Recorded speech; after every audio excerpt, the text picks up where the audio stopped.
የሰው ልጅ ታሪክ ከመጀመሪያው ጀምሮ ካልተመለሱ ትልቅ ጥያቄዎች ጋር የተቆራኘ ነው። ለዘመናት አባቶቻችን በጨለማው ሌሊት ወደ ሰማይ ቀና ብለው በሚያብረቀርቁ ከዋክብት መሃል ሌላ ሕይወት ፍለጋ ይቃትቱ ነበር። በዚህ ሰፊ ዓለም ውስጥ ብቻችንን ነን ወይ የሚለው ጥያቄ ለሺህ ዓመታት የሰው ልጅ አእምሮ ሲያባባ ቆይቷል። ነገር ግን አሁን የምንገኝበት የ21ኛው ክፍለ ዘመን አጋማሽ ይህንን ጥያቄ ሙሉ በሙሉ ቀይሮታል። ዛሬ ዓለም የምትጠይቀው ብቻችንን ነን ወይ ብላ ሳይሆን መቼ ነው ማርስ ላይ የመጀመሪያ መኖሪያ የምንገነባው እና መቼ ነው የሰው ልጅ ሁለት ፕላኔት ያለው ፍጡር የሚሆነው ወደሚል ትልቅ ምዕራፍ ተሸጋግሯል። ይህ ለብዙዎቻችን ቅዠት ወይም የሳይንስ ልቦለድ ፊልም የሚመስለውን ህልም ወደ እውነት ለመቀየር ደግሞ አንድ ግዙፍ ማሽን በቴክኖሎጂ ዓለም ብቅ ብሏል። እሱም የቢሊዮነሩ ኢላን መስክ ስፔስኤክስ ኩባንያ እየገነባ ያለው በታሪክ ውስጥ ታይቶ የማይታወቀው ግዙፉ መንኮራኩር ስታርሺፕ ነው። ስታርሺፕ ተራ ሮኬት አይደለም። እሱ የሰው ልጅ ወደ ጠፈር የሚወጣበት ባቡር ወይም ቋሚ ድልድይ እንዲሆን ተደርጎ የታለመ የምህንድስና ድንቅ ውጤት ነው። ነገር ግን ከዚህ ሁሉ ጉጉት ጀርባ ትልቅ ጥያቄዎች አሉ። ማርስ በእውነት ለሰው ልጅ ምቹ የሆነች ሁለተኛ ሀገር ትሆን ይሆን?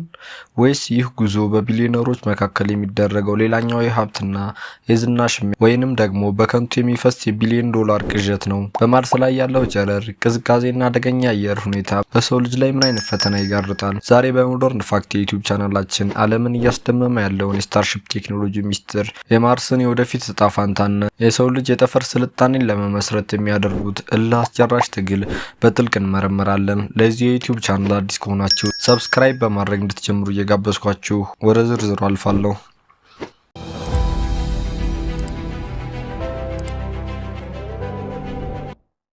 ስታርሺፕ በታሪክ ውስጥ ከተሰሩ መንኮራኩሮች ሁሉ ግዙፍና ኃይለኛ ነው። ነገር ግን ልዩ የሚያደርገው መጠኑ ብቻ አይደለም።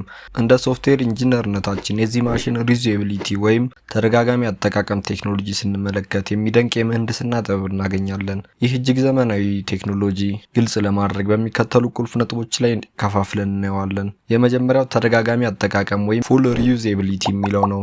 ይህ መንኮራኩር ልክ እንደ አውሮፕላን ሄዶ ተመልሶ መሬት ላይ በሰላም የማረፍ አቅም ያለው ሲሆን ይህም በጠፈር ምርምር ታሪክ ውስጥ ትልቅ ለውጥ ወይም ሪቮሉሽን ያመጣል ተብሎ ይታሰባል። ተደጋጋሚ አጠቃቀም ወይም ሪዩዛቢሊቲ ስንል አንድን ሮኬት አንዴ ተኩሶ ውቅያኖስ ውስጥ ከመጣል ይልቅ ልክ እንደ አውቶቡስ ወይም አውሮፕላን ደጋግሞ መጠቀም ማለት ነው። ይህም የጠፈር ጉዞን ወጪ በከፍተኛ ሁኔታ ይቀንሳል። ሁለተኛው የመንኮራኩሩ ኃይል ወይም ፔይሎድ ካፓሲቲ የምንለው ነው። የስታርሺፕ ግዝፈት ዝም ብሎ ለታይታ ሳይሆን ወደ ማርስ የሚጓጓዘው ጭነት በከፍተኛ ሁኔታ ለመጨመር የታለመ ነው። የመሸከም አቅም ወይም ፔይሎድ ካፓሲቲ የምንለው አንድ መንኮራኩር ከራሱ ክብደት ውጪ ወደ ጠፈር ሊያደርሳቸው የሚችለው የጭነት መጠንን የሚያመለክት ነው። ስታርሺፕ ከ100 ቶን በላይ ጭነት ወደ ጠፈር የማድረስ አቅም አለው። ይህ ማለት በአንድ ጉዞ ብቻ ወደ 100 የሚጠጉ መኪናዎችን ወይም ሙሉ አንድ የኢንዱስትሪ ማሽን ወደ ማርስ ማጓጓዝ ይችላል ማለት ነው። ይህም በማርስ ላይ ከተማን ለመገንባት የሚያስፈልጉ ከባድ ቁሳቁሶችን ለማጓጓዝ እጅግ ወሳኝ ነው። በሶስተኛ ደረጃ የምናገኘው ደግሞ የሶፍትዌር ሚና ወይም አውቶኖመስ ፕሪሲሽን የምንለው ነው።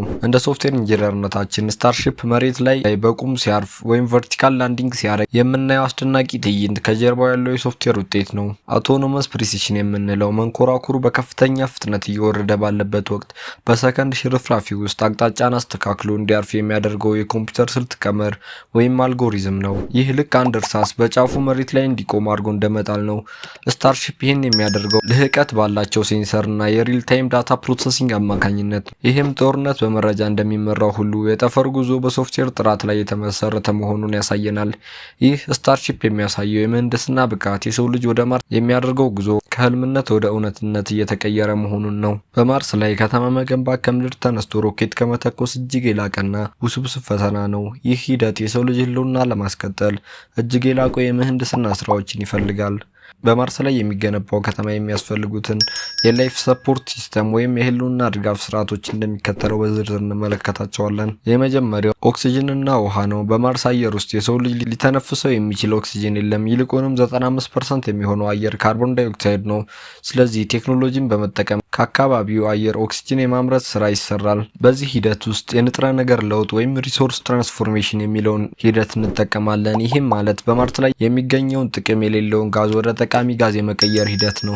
ውሃን በተመለከተ ደግሞ በማርስ መሬት ስር ያለው በረዶ በማቅለጥና በማጣራት ለመጠጥና ለግብርና አገልግሎት እንዲውሉ ይደረጋል። ሁለተኛው ደግሞ የኃይል ምንጭ ወይም ኢነርጂ ግሪድ የምንለው ነው። ልክ እንደ ቢሊዮነሮቹ መሬት ስር ያለው ሚስጥራዊ ባንከሮች ሁሉ በማርስ ላይ ዋነኛው የኃይል ምንጭ የፀሐይ ብርሃን ወይም ሶላር ፓወር ይሆናል። ታዳሽ ኃይል ስርዓት ወይም ሶላር ግሪድ ሲስተም የምንለው ከፀሐይ የሚገኝ ብርሃን ወደ ኤሌክትሪክ በመቀየር ለከተማው አገልግሎት ማዋል መቻል ማለት ነው። ሶስተኛው ደግሞ ራሱን የቻለ ከተማ ወይም ሰልፍ ሰፊሸንት ሲቲ የምንለው ነው። ይህ ማለት ማርስ ላይ የሚገነባው ከተማ ልክ እንደ አንድ ግዙፍ ሰልፍ ሰፊሸንት ወይም ራሱን የቻለ ባንከር ሆኖ ነው የሚሰራው። ሰልፍ ሰፊሸንት ማለት ማንኛውም ለህልውና የሚያስፈልጉ ነገሮችን ምግብን፣ ውሃን፣ አየርን ከውጭ ከምድር ሳይጠብቁ እዚያው ማምረት መቻል ማለት ነው። ይህ እንደ ስታንዳርድ ሲስተም ልንመለከተው እንችላለን። ምንም አይነት የኢንተርኔት ግንኙነት ወይም ኤክስተርናል ዲፔንደንሲ ሳይኖረው በራሱ ሰርቨር ላይ እንደሚሰራ አፕሊኬሽን ማለት ነው። ማርስ ላይ ያለው ከተማ ከምድር እርዳታ ሳይመጣለት ለዓመታት መቆየት የሚችልበት ቴክኖሎጂ ይኖረዋል። ይህ በእውነቱ የሰው ልጅን ሁለት ፕላኔት ያለው ፍጡር የማድረግ ትልቅ እርምጃ ነው። ነገር ግን ጉዞ ቀላል አይደለም። ለወራት የሚፈጅ በረራ የሚፈጥረው የጤና ስጋት፣ የጠፈር ጨረርና በማርስ ላይ ያለው ዝቅተኛ ስበት በሰው ልጅ አካል ላይ የሚያመጣው ለውጥ እስካሁን ሙሉ በሙሉ አልታወቀም። ቢሊዮነሮቹ ማርስ ፕላን ቢ ወይም ሁለተኛ አማራጭ እያደረጓት ነው ወይስ ለሁሉም የሰው ልጅ የተዘጋጀ አዲስ ዓለም ነው? እንደ ሶፍትዌር ኢንጂነርነታችን ይህንን አደገኛ ጉዞ ካሉበት ተግዳሮቶች አንጻር እንደሚከተለው በዝርዝር እንረዳዋለን። የመጀመሪያው የጠፈር ጨረር ነው። ከምድር ከባቢ አየር ውጭ ጠፈርተኞች ለከፍተኛ የፀሐይና የጋላክቲክ ጨረሮች ይጋለጣሉ። ይህ ጨረር በሰው ልጅ ሴሎችና ዲኤንኤ ላይ ጉዳት ሊያደርስ ይችላል። የጠፈር ጨረር ማለት በጠፈር ውስጥ የሚገኙ ከፍተኛ ኃይል ያላቸው አቶሚክ ቅንጣቶች ሲሆኑ በሰውነት ውስጥ አልፎ በመሄድ የጤና ችግር ሊፈጥሩ ይችላሉ። ለረጅም ጊዜ ለጨረር ሲጋለጥ ካንሰር የመሰሉ አደገኛ በሽታዎች ሊያጋጥሙት ይችላሉ። ሁለተኛው ደግሞ ዝቅተኛ ስበት ወይም ማክሮ ግራቪቲ ወይም ሎ ግራቪቲ የምንለው ነው። በማርስ ላይ ያለው ስበት ከምድር ስበት 38% በታች ነው። ይህ ለውጥ በሰው ልጅ አጥንትና ጡንቻ ላይ ትልቅ ተጽዕኖ ያሳድራል። የስበት ለውጥ ወይም ግራቪቴሽናል ኢምፓክት የምንለው የሰው ልጅ አካል የተገነባው በምድር ስበት ላይ ለመኖር ነው። ስበቱ ሲቀንስ ግን አካላችን መለወጥ ይጀምራል። የሰው ልጅ አካልም በዝቅተኛ ስበት ውስጥ ሲቆይ አጥንቱ ይለሰልሳል። ስለዚህም የሰው ልጅ ጥንካሬውን በቀላሉ ሊያጣ ይችላል ተብሎ ይገመታል። ሶስተኛው ደግሞ ፕላን ቢ ወይም አዲስ ዓለም የምንለው ነው። ቢሊዮነሮቹ ማርስን እንደ ሁለተኛ አማራጭ እያዩት ነው የሚለው ጥያቄ በሰፊው ይነሳል። ይህ ጉዞ ለጥቂት ባለሀብቶች ብቻ የተዘጋጀ ነው ወይስ ለሁላችንም? የሰው ልጅ ወደ ማርስ መሄዱ የማይቀር ይመስላል። ጥያቄው ግን መቼና ማን የሚለው ነው። ይህን የመጨረሻ ሀሳብ በሁለት ቁልፍ የቴክኖሎጂ እይታዎች እንቋጨው። የመጀመሪያው የስርዓት አስተማማኝነት ወይም ሲስተም ሪሌቢሊቲ የሚለው ነው። በማርስ ላይ የሚገነባው ማንኛውም የህልውና ድጋፍ ሰጪ ቴክኖሎጂ 100% አስተማማኝ መሆን አለበት። ምክንያቱም በጠፈር ላይ ለሚፈጠረው በግ ወይም ስህተት ሁለተኛ እድል የለም። ሁለተኛው ደግሞ የተደራሽነት ልዩነት ወይም ዲጂታል ዲቫይድድ ኢን ስፔስ የሚል ነው። ቴክኖሎጂ መጀመሪያ ላይ ለጥቂት ቢሊዮነሮች ብቻ የሚቀርብ ፕላን ቢ ሊሆን ይችላል የሚለው ስጋት በስፋት ይነሳል። ስለ ስታርስ ያዘጋጀንላችሁ ዝርዝር መረጃ ይህን ይመስላል። ስለተከታተላችሁን እያመሰገን ቪዲዮ ከተመቻችሁ ላይክ፣ ሼር፣ ሰብስክራይብ በማድረግ የሞደርን ፋክት የዩቲዩብ ቻናል ቤተሰብ እንድትሆኑ እንጋብዛለን። ለዛሬው በዚህ አበቃን። ሰላም።